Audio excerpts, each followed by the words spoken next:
Yeah, welcome to Northcross. My name's Han. I'm one of the pastors, and Mark is about to join me. Mark's one of the other pastors. As you know, this evening we're doing something a little bit different, and we're going to be talking about a cult called Shinchonji. You may notice I am from the East. I'm from South Korea. A few years ago, I was visiting some of my family members on that side. Yeah, if that's all good, we can have that in the middle. Yeah, good for the live stream. Hi, everyone watching online. So I was visiting my family in Korea, and my uncle my only uncle on my mum's side, he's a pastor of a church there, and we rolled up at his church, and he was showing us around, and I noticed a sign on the door of his church, and this is at the front doors of his church, and it said, in Korean, but something along the lines of, everyone is welcome to come worship here, unless you are with Shinchonji. So it's particularly in Korea, it's a very well-known cult, a very nefarious and dangerous cult, and it seems like they've increased their activity around the North Shore. And actually, I was even talking to a couple of pastors from out west, and both said, their churches have been hit in recent times as well. So it's an important thing we want to talk about, and actually not to scare anyone, but we have reason to believe that even this service last week, the evening service, someone was suspiciously approached. So it's around, it's happening. So we need to talk about it. We need to figure out how we can, equip ourselves to deal with it, and hopefully we shed a bit of light on it and expose it a little bit. So that, I don't know, Shinchonji people, if you're watching, you can go away.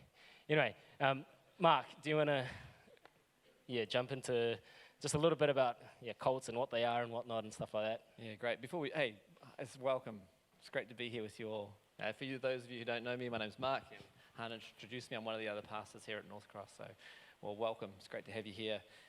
Before I get into it, just want to tell a quick story. At our house, we have 3 children, my wife and I, Ben, who's 7, Jack, who is 5, and Zoe, who's 2.5. And we've gotten to that stage of life where they're wanting pets, but we're still struggling to sleep. So we're like, hey, you can get some goldfish. I'm like, great. So we went and bought some goldfish. Thank you to the Broadbents for their tank. We've got a fish tank.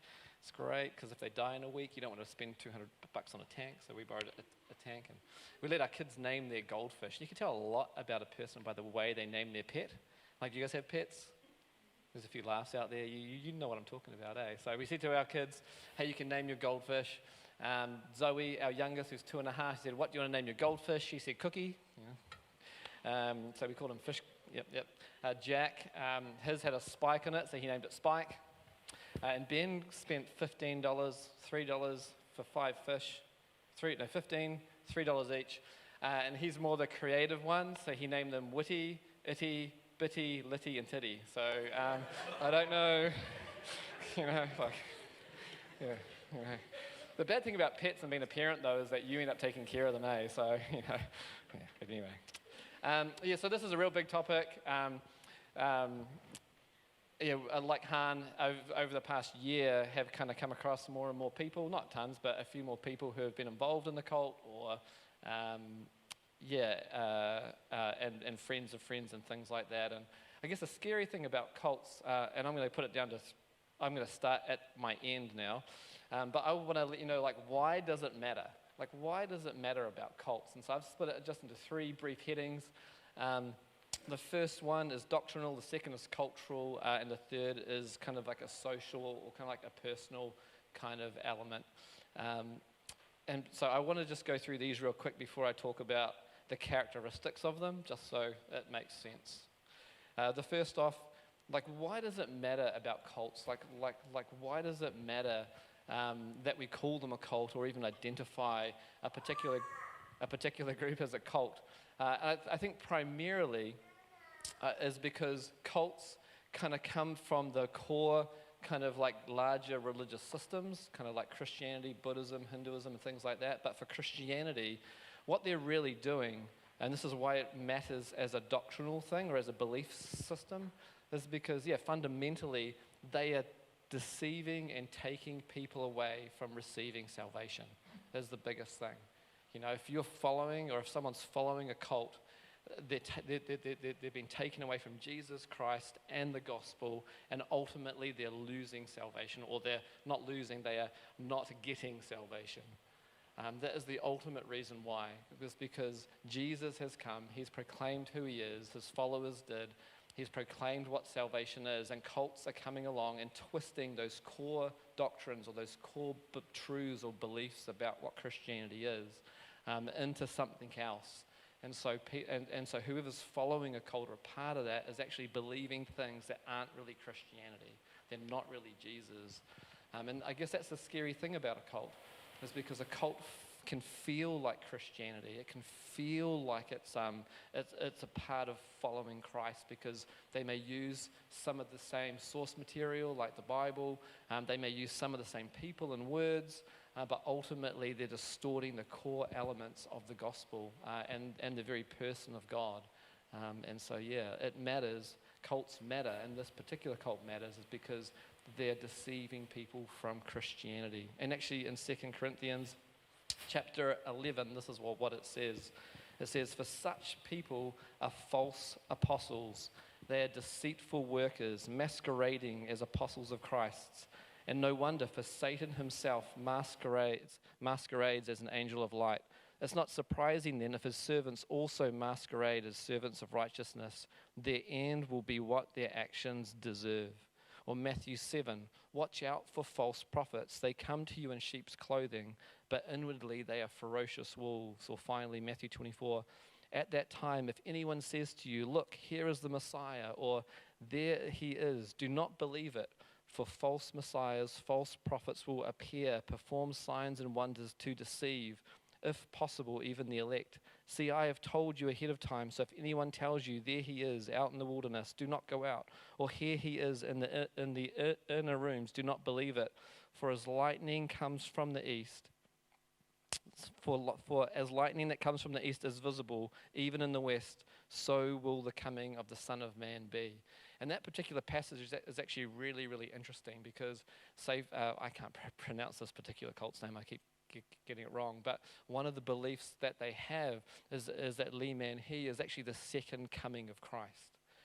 Or he's a man who has that same spirit that Christ was given in that same way. But even in Matthew, we're told when Christ returns in that second time, everyone everywhere is going to see him. Just as the lightning in the east is seen in the west, so everyone will see the second coming of Jesus. So that's a really important one. Yeah, so what cults do, they twist the core doctrines of Christianity. And so some of those are that Jesus is the Son of God, and he's also equal with God. He lived a perfect, sinless life. He was crucified to pay for the penalty of our sins, that he rose from the dead, or that we are saved by the grace of God through faith. And there's nothing that we can do, good or bad, to take away. And if you were here this morning for this morning's sermon, there's nothing you can do to take away from what Christ has done, because it's finished. It's complete. And so, with cults, those will be some of the core beliefs that they are actually trying to attack and to deceive, and they'll twist.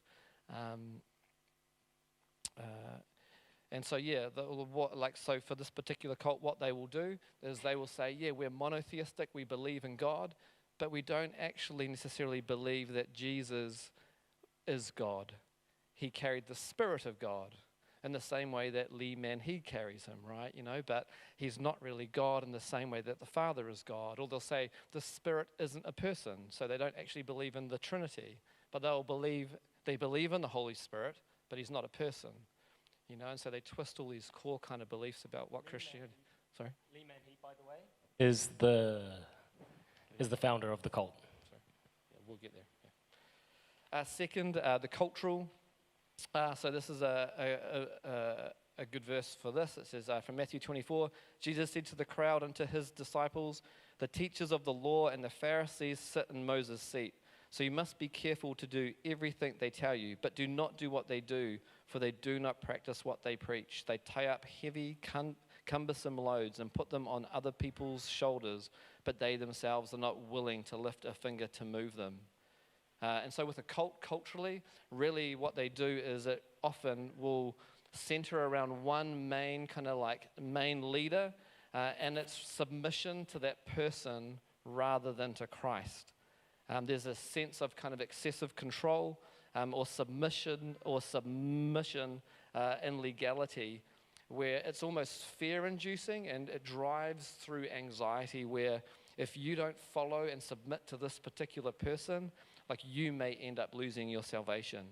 And that's opposed to Christianity, I guess, where the essence of Christian theology is really grace, and the essence of our change or our Christian ethic or the reason that we live a moral life or try to is actually from our heart of gratitude and of love. It's because Christ has loved us, we are able to love him back, and we want to follow him out of love, not because we're afraid that he's going to leave us. This main leader will often, so for any sort of cult, the main leader will often be self-appointed. There'll be an authoritarian structure to it. They often claim like they have the right and only true interpretation of the Bible, that you must believe what the particular leader believes to maintain salvation. It's very heavily works-oriented. And this is another big thing I've found with people who have been a part of cults, is often their relationship with God is more ritualized than it is personal.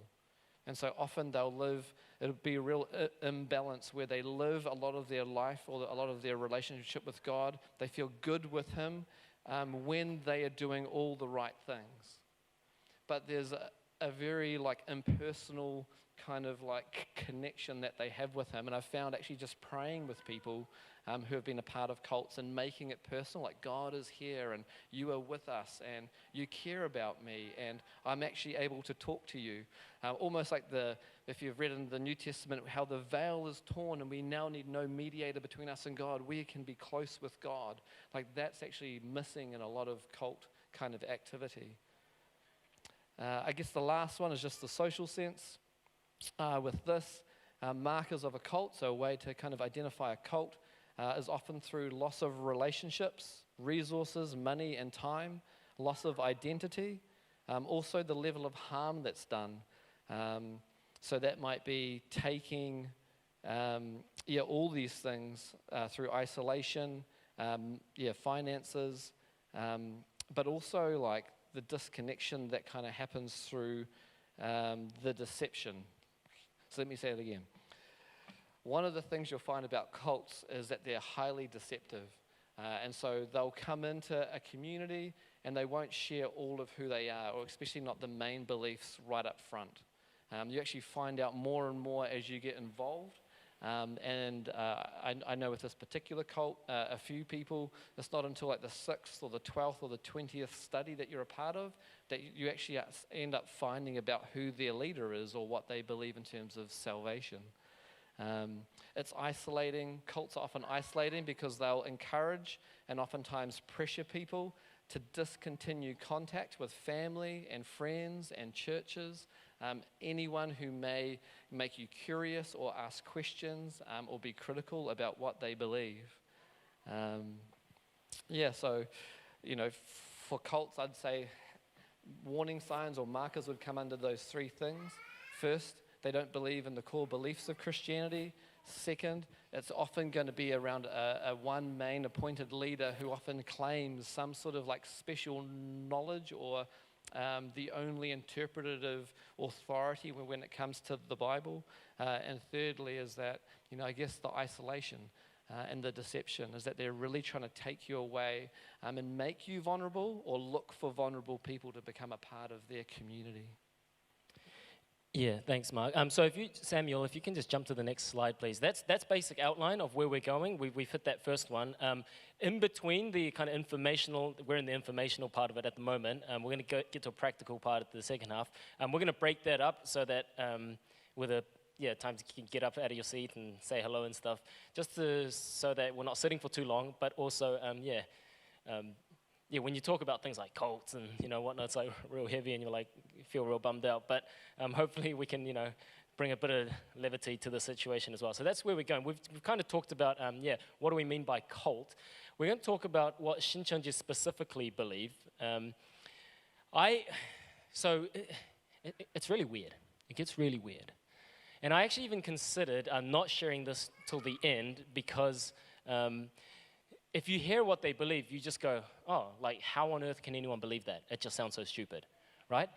But that's, as Mark has mentioned, that's not how it goes. There's all this grooming that goes on beforehand to set you up to believe these kind of things. So as you're hearing it, you might know people who have fallen into this cult or whatever. We got to get away from the thinking of like, oh, like Mr. Water's so stupid for having believed that stuff, because it's not, it's not that simple. Anyway, Shinchonji, it means new heaven and new earth. It's from Korean. It was started by Lee Man-hee back in the 80s in South Korea, unfortunately. And basically, they say that as Jesus came to fulfill the Old Testament, Lee Man-hee, because he has the Spirit of Christ, he's the one that's going to fulfill the New Testament, and he is the promised counselor that Jesus said in John 14. Lee Man-hee is the promised counselor that we read about in the New Testament. So that means he is the sole interpreter and revealer of Scripture, and every other pastor, and I can see some in the room this evening, he says every other pastors are Satan's pastors and their churches are Babylon. So I've had a lot of bad things said about me in my life. I don't think anyone's ever called me Satan's pastors, but there you go, there's a new one. He claims that an angel showed him the events of Revelation, and so only the Father, the Son, and Lee Man-hee know how to interpret Revelation and what's going to happen, the actual events of Revelation, the true meaning of the book of Revelation, which is kind of stupid because it's like, well, what about the angel that showed you? Do they not know? But anyway, there's a big emphasis on Revelation. There's a big emphasis on a really bad interpretation of parables, and that happens if there's a thing called hermeneutics, and hermeneutics is basically how we read and interpret and understand anything, but in this case, Scripture. There are rules to hermeneutics. You can't just, I've used this example before. Hey, anyone taken English in high school? Yeah, put your hand up. So anyone that's been in an English class will like read a novel, right? And the teacher will be like, the main character was wearing a blue t-shirt, and that must mean that they were really sad in that situation, and you're like, no, you're making up the rules here. Like, he likes blue t-shirts. So sometimes people can make up their own interpretive rules and decide this means that and blah, blah, blah. Well, this means, my kids over there, this means that because he's the sole interpreter and revealer of Scripture, he can make up the rules and say, oh, okay, when the parables say A, B, and C, it actually means X, Y, Z, right? And so it really gets messed up. And if you don't accept his teaching, you cannot be saved. I thought of sharing all the literal quotes and stuff, but we'll just be here all night. But he says, if you don't accept his teaching, you cannot be saved. There's claims that he won't die because the Spirit of Jesus is united with his flesh. So he's immortal. And as Mark has said, they deny the Trinity. They deny the Trinity. So that's the kind of general. As it relates to Jesus and salvation, they say that Jesus only became God at his baptism, and he didn't exist before his birth, which, John chapter 1, Philippians chapter 2, John chapter 8, Colossians, like all these, they tell us that Jesus didn't start existing once he was born. He's eternal. They say you must be part of a Shinchonji church because all other churches, Babylon, were corrupt, were Satan's pastors, and you must receive Lee's teaching to be freed from sins and to receive his revelation in order to know Jesus and attain eternal life. So it's pretty whack. It's basically like he's your savior, not Jesus. One of the other things that they say regarding salvation is that you have to bear fruit. Now, we've got to be careful with that because that's biblical language, right? Christians will bear fruit. But when we talk about biblical Christianity, talking about bearing fruit is like love, joy, peace, patience, kindness, etc. Bearing fruit in this church means you have to go out and recruit members. So if you don't recruit members, then you're not bearing fruit, and therefore you lose salvation. So they teach that you need to do works. You need to do, and if you were here this morning, and if you were here last evening, salvation is by grace through faith in Jesus Christ alone. It's not works. It's not trusting in Lee Man-hee. It's Christ alone. And, so much more could be said, but I want to focus on their tactics a bit more, because all this weird stuff, all the stuff that we've heard that makes you go, oh, that's a bit dumb, that doesn't come till later on, right? So we want to look at kind of the grooming, the manipulation that takes place. So what are their tactics? Now, their mission field are churches. Why?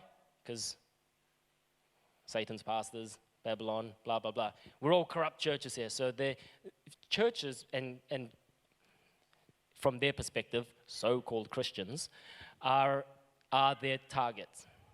So I was, by the way, in preparation for this, I've spoken to Shinchonji, ex-Shinchonji people from Melbourne, from South Africa, from Seattle.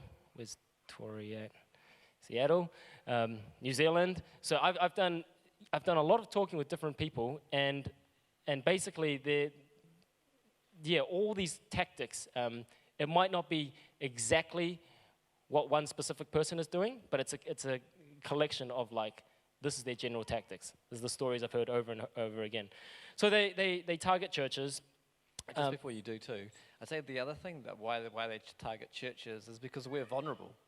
You've got to think who we are, is that we're spiritual people, and so we're actually vulnerable for them coming here because we actually already kind of on the surface seemingly are kind of aligned or kind of have some of those same categories that they are twisting, but it makes us vulnerable. It's a lot harder for them to go out into the streets to whoever it might be that might not be spiritual, but you come to a church, and I think that's something that we need to be wary of, is that we're actually a mission field for them because we have vulnerabilities to spiritual language and to biblical ideas, right? Yeah, for sure, totally. So, they target churches. So that's why it's really important for us to talk about this at church. So what I want to do is I want to do kind of a walkthrough of their recruitment 101. Again, this might not be the exact scenario, but this is the general plan. And you'll see it's really bad. It's really bad. And actually, the guy I was talking to in South Africa, he was saying that when Shinchonji was first getting in there, they were trying to evangelize and recruit people, and he said it was going really badly. And there was only 50 people in Durban or Joburg or wherever it was. But then once they built up enough people to start using these grooming and manipulation tactics, that's when it started booming. So you can see their tactics are really dirty and very specific, and they know what they're doing. So for the purposes of this illustration, let's say that I'm a Shinchonji member, right? And I've come to Northcross Church this evening, and I've scoped out this guy over here. Oh, hey, nice to meet you. My name's Han. Oh, Mark, okay, nice to... And then I find out, this is Mark's first time too. So he's sitting on his own. He looks like he doesn't know anyone. So I hit him up. We start chatting. And I find out, okay, Mark is just moved over from... Melbourne. From Melbourne. Okay. He's just moved over from Melbourne. So I'm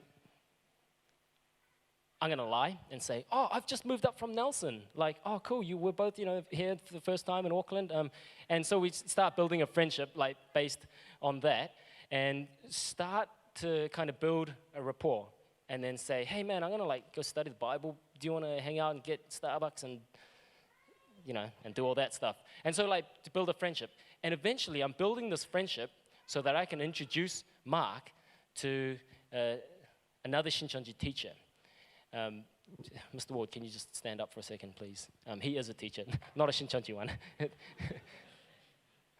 Yeah.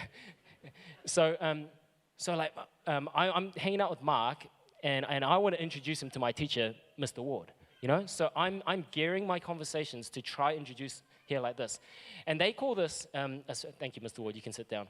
And they call this a sprout. They're looking for the sprout in your life. And what that is either that's something that really dominates Mark's life, or maybe it's some kind of trauma that really that he has to deal with, or it's something that really informs his life. And so I'm using that sprout as a reason to bring in this teacher, this life coach, into his life. So I find out, Mark's dealing with, the loss of his mother or something.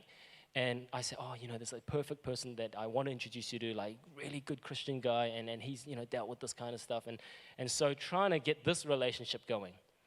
And I'm instructed to just, like, big up whatever Mr. Ward says so that it creates a really mean vibe. And what's happening at the same time is as my friendship with Mark builds, I'm feeding information. I'm feeding information to Mr. Ward. Hey, so he's been going through this lately, so you can, talk about that. To make it look like, at our next Bible study, Mr. Ward opens up the Bible and says, we're going to be talking about X, Y, Z. And Mark's going, oh my goodness, that's what I'm going through in my life. This is like such a God thing that God has brought Mr. Ward into my life for such a time as this. And it's stuff like that. And eventually, what we're trying to do from there is we're trying to move Mark from just hanging out and learning from this little circle to a class. Hey, front row, can you stand up, please? So, like, this is a separate, and it's the next class. So we're trying to get him to Mr. Ward and then to this class over here. Now, this class here is a Bible study, and it looks innocent. Like, we're studying the Bible together. Christians studying the Bible together. How cool is that? But what's actually going on is there are people called maintainers. Now, what a maintainer does is, can you three on that side sit down, please? So that's the class, and they all look like they're all starting this new course together, but actually, these three are a part of Shinchonji, and they're acting like they're in the class for the first time. They're acting like they don't know anything about this, and they're instructed to like agree with the teacher, to create an awesome vibe and ask questions, make it really fun and dynamic, so that Mark is sitting here going, man, I've just found this wonderful group of Christians who love the Bible, and it's such a dynamic, you guys can sit down, thanks guys. It's an awesome environment, and he gets pumped in, and because there's so many people that's just agreeing with what's going on up here, there's actually a lot of social dynamics at play, right? So these maintainers are there in order to create some sort of group conformity. So Mark wants to fit in, whether consciously or subconsciously. So his brain is being influenced to go along with this because that's what everyone else is doing. He wants validation, right? Human beings, we want to be validated by our peers. So if all these people are going, oh yeah, this stuff is awesome, let's go, that's awesome.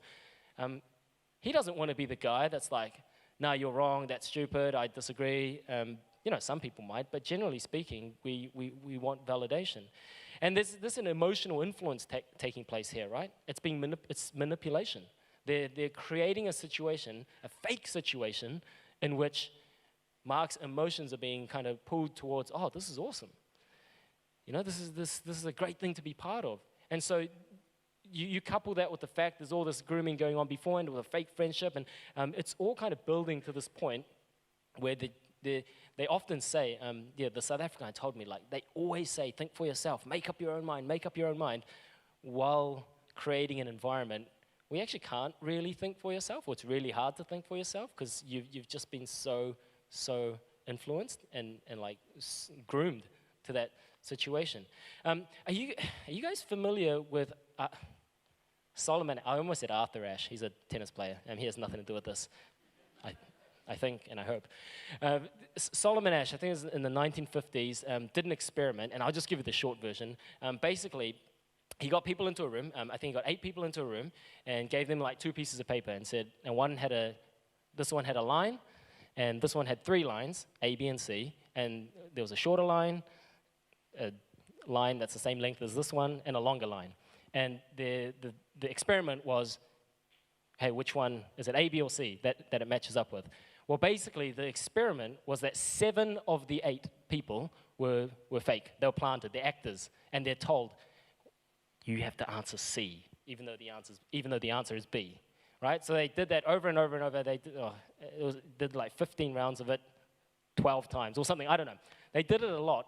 And what they found was not that, although not everyone was influenced, almost 40% of the time, the person that the experiment was being done on, even though they could see that, like, clearly C is not the answer, B is the right answer, even though it's that obvious, almost 40% of the time they were influenced. And sometimes in the interviews they said they were influenced even though, I knew it was wrong, but I was going along with the crowd. Or even the ones that answered correctly said they felt a strong desire to answer incorrectly just with the rest of the crowd. So it just goes to show, like, we human beings, we are very influenced by the people around us, and like the kind of, if the thoughts and emotions and feelings of a group are going in a certain way, we're very susceptible to it. So that's kind of, and then after they do that, they have separate classes, and then eventually you go to, once you go through it for ages, you go to South Korea to graduate. So you can see these nefarious tactics that they employ, and there's just a lot of lying and a lot of, even the recent one I heard of, like, friends just being like, friends that got invited to the studies by one of their friends, and the friend lied to them saying, yeah, this is my first time. And that just causing a lot of problems between the friends, because, like, can you imagine if your friend just lied to you, point blank lied to you? Yeah, you'd be pretty upset, right? So it's like dirty tactics, and they tell you often to lie, and they call this the wisdom of lying. Basically, their view is this: to us, if I said to you, hey, can you just lie about this? You'd be like, oh, that's a bit sus.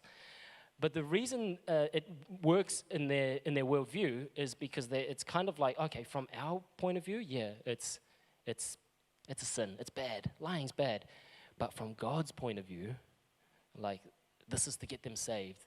So the ends justify the means. So you can lie and it's okay. And also, sometimes we need to lie in the early stages so as not to give Satan a chance to come in and mess this up. You know? So it's like real sus.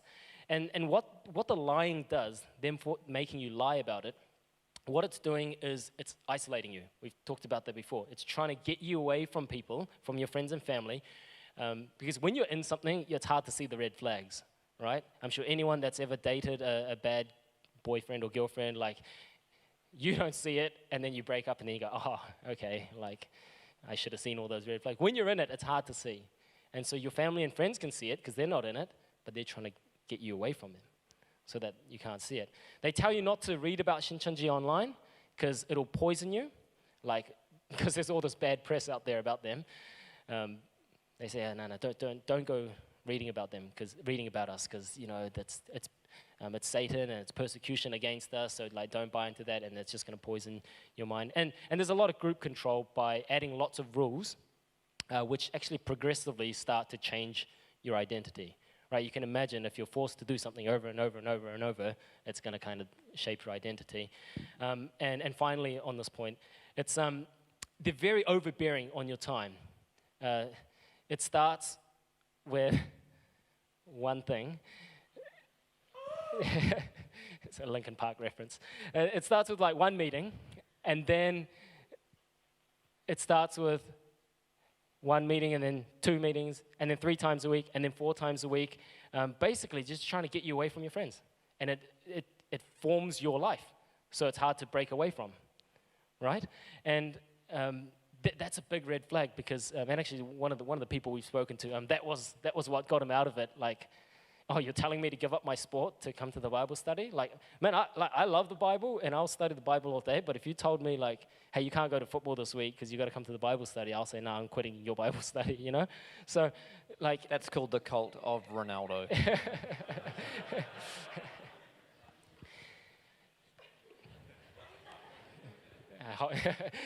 Next week. Yeah. They're all laughing because they know it's true. Yeah, I know. Me too. But at least I know I'm in it, you know? But anyway, so they're overbearing in that way, and it takes up all of your time. And what that's doing, that's kind of enmeshing your life into the cult. So after 6 weeks, you actually realize you spent every single day of those 6 weeks with this cult, and like this has kind of become your new identity, and it's harder to split. We're going to go over the practical stuff next. So that's how they operate. That's how they operate. We're going to go over all the final 3 points. But what we're going to do, Before you do, just one last thought.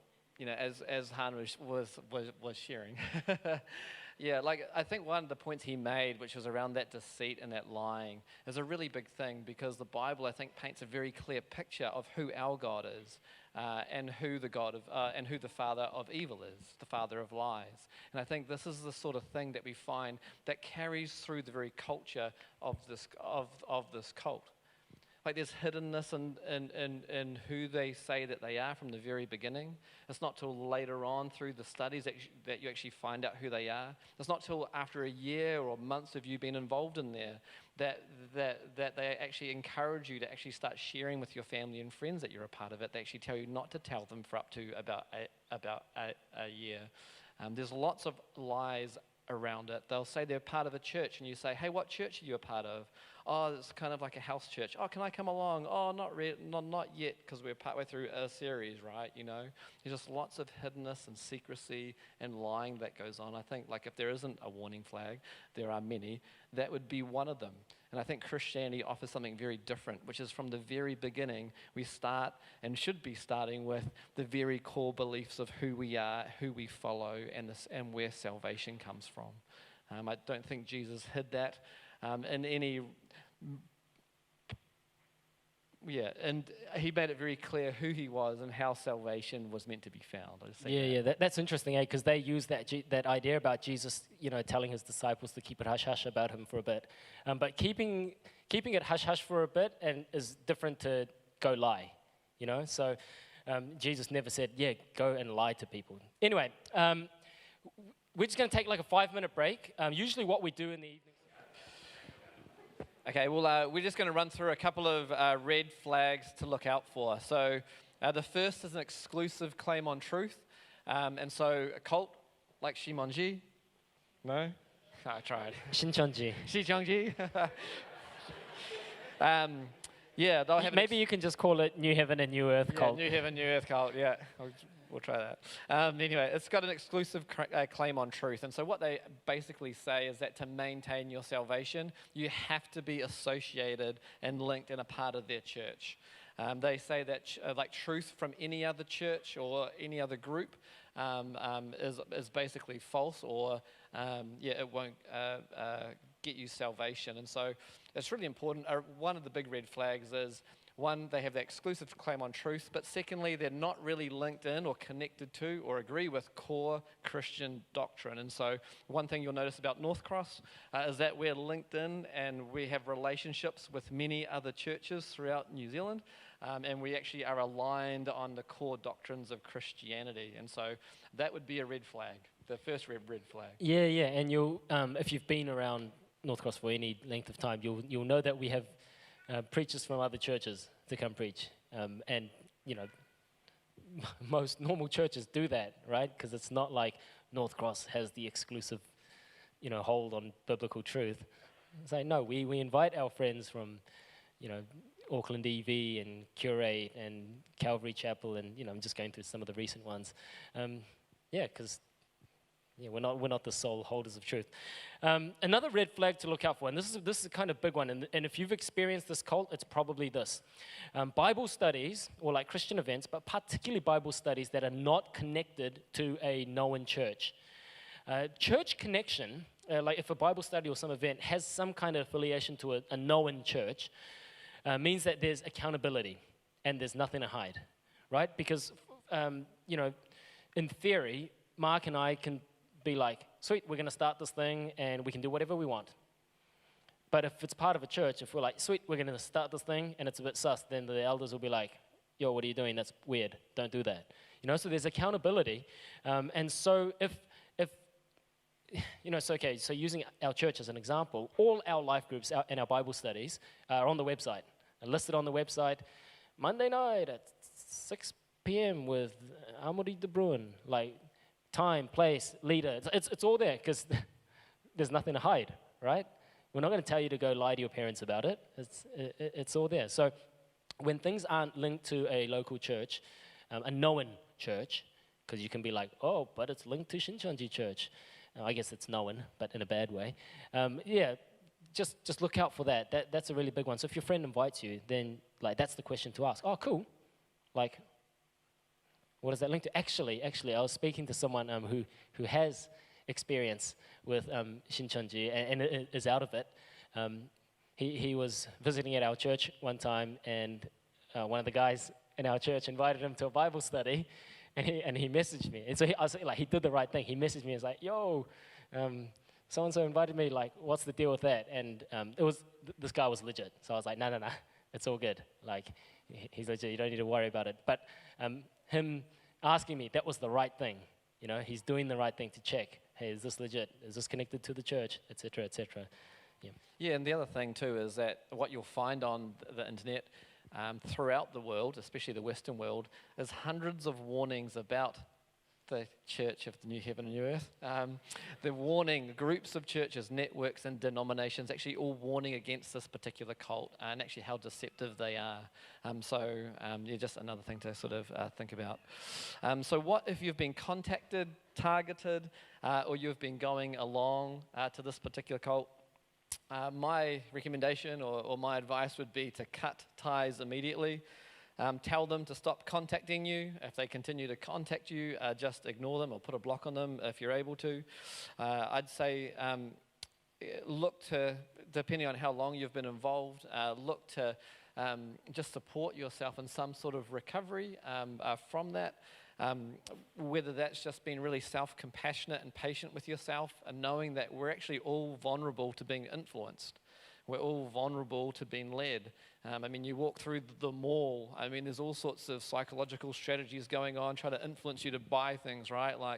We're people, and influence can be a good thing, but it can also be used for bad ends. And so I just say, be really patient and be compassionate to yourself, and that, there's things are going on outside of you, and people thinking things and strategizing things outside of you, and they're looking for our vulnerabilities.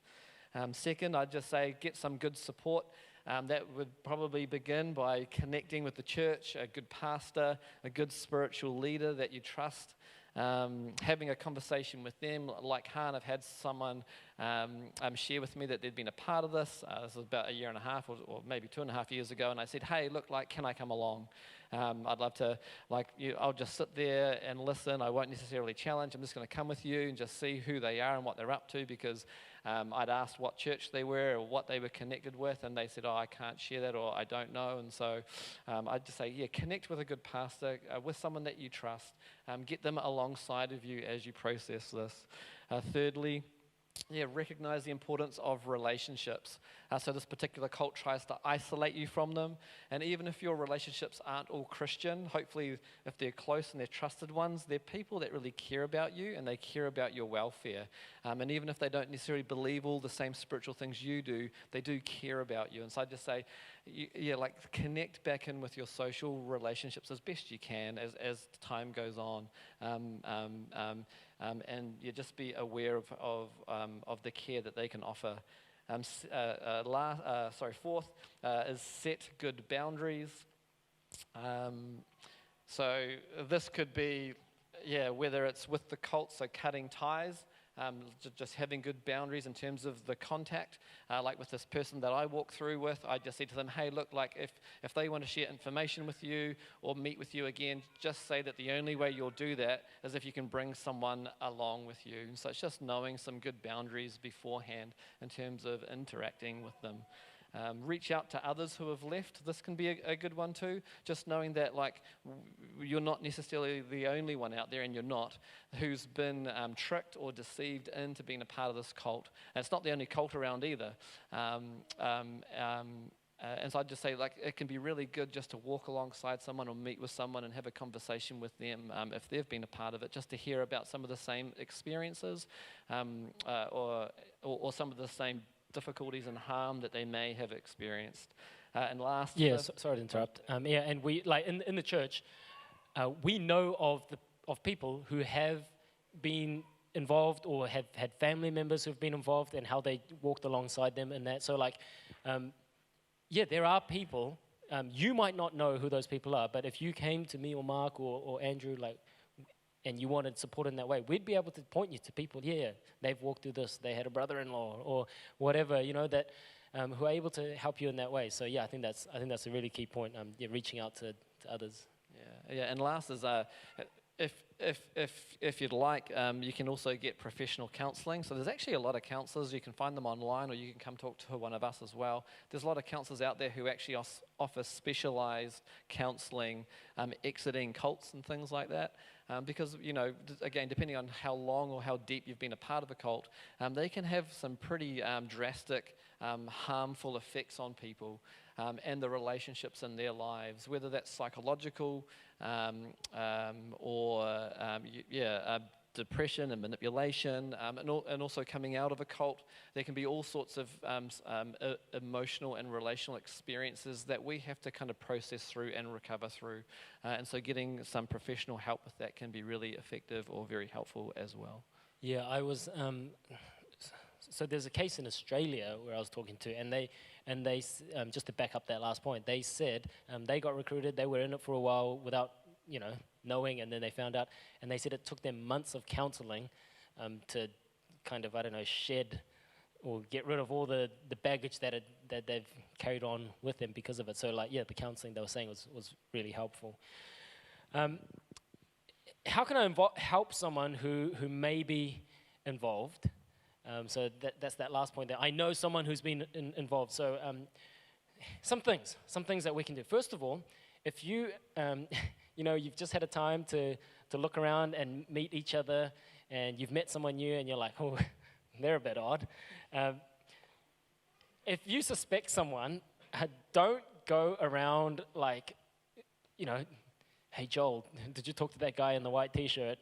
He's a bit odd. I think he's in a cult. Like, don't go around doing that, right? That's we don't want to slander people and do all that kind of stuff.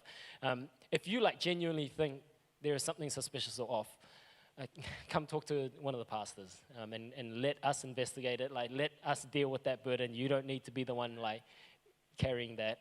Also, one thing we need to do in our minds, and I kind of alluded to this before, is we need to remove any sort of stigma against people who have been involved.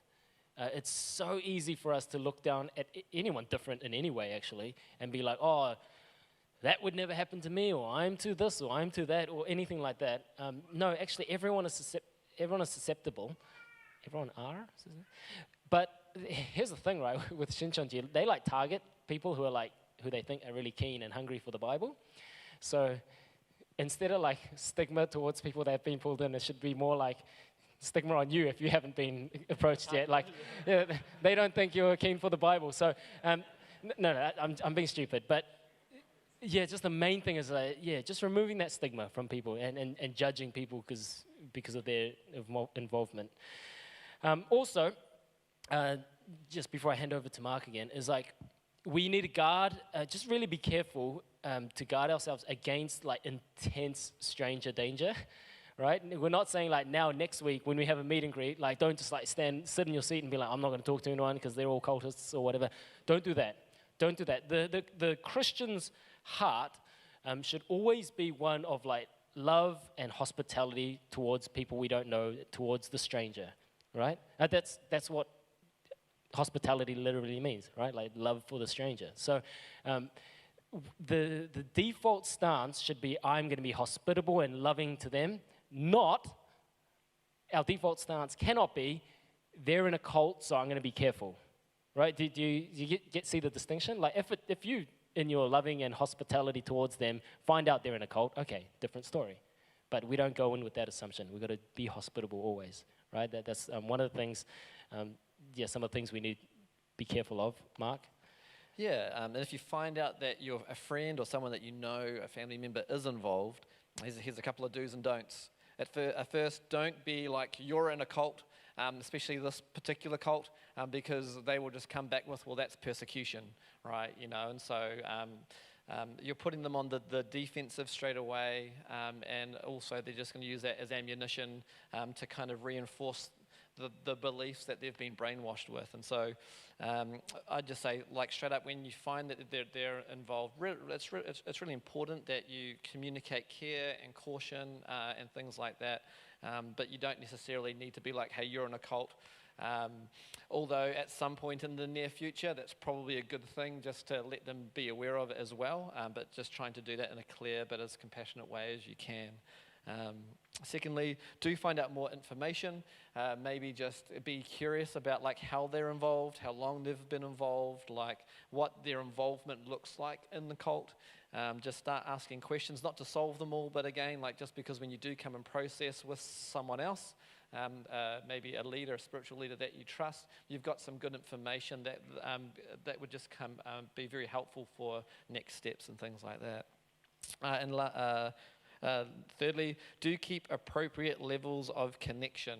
And so that is, again, like you don't need to shun them or ostracize them. I'd say, like, do have a good boundary in there. Like if you're not comfortable, like if they're trying to get you to go to a group and you're like, nah, I'm not going to go, keep that boundary. But at the same time, you can keep connection and conversation with your friend or family member. Please don't cut them off completely, but just do be careful around some of the other things in your life, like whether those are resources or finances or whatever else that might be. Lastly, do caution them, care and pray for them intentionally, but also, just have those appropriate boundaries in your life. And I know from this particular cult too, I'm not going to say this happens all the time, but often what they'll try and do is get you to go and live in sort of their community. So they'll get you to flat and intentionally flat just with their members for the first year or so as well. They really try to pull you away and get you really kind of engrossed into this kind of community. And so again, like if you have a friend or family member doing that, I just say, like, please try to keep connection with them. Don't just cut them off, because that's what they're trying to do as well. They're trying to cut you off from them. So just be really aware of that. Yeah, and my Seattle contact, when I was talking to him, he said that one of the, like, sometimes people are too far gone. You know, they say, oh, I've been in it for 10 years and blah, blah, blah. Though, of course, we always keep praying for them, but his advice was if it seems like it's too far gone, like the best / only thing we can do is to keep praying and be, to quote him, he said, to be a pebble in their shoe. You're not going to like run in and grab them out of it, but you can be a pebble in their shoe with the odd question, diagnostic question or helpful thought or here and there. But it's that relationship, like keeping that relationship so that you can at least be a pebble.